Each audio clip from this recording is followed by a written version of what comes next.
আমরা এখান আজকে হুঁশিয়ারি দিতে চাই যে সকল আমরা পিঠের চাঁদ তুলে দিব।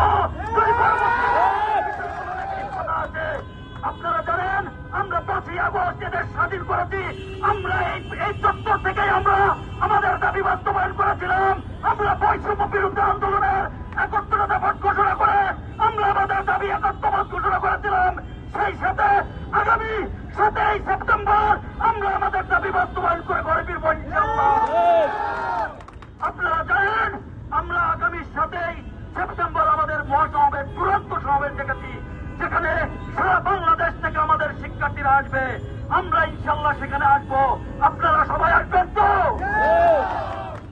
আপনারা জানেন আমরা আগামী গত 7ই আগস্ট আমরা যে স্মারকলিপি জমা দিয়েছিলাম, সেই স্মারকলিপির যেন আমাদের 7ই সেপ্টেম্বরের আগে আমাদের দাবিটি বাস্তবায়ন হয়, সেই লক্ষ্যে আজকে আমাদের সারা দেশে প্রতিটি জেলায় জেলায় আমাদের মানববন্ধন হচ্ছে।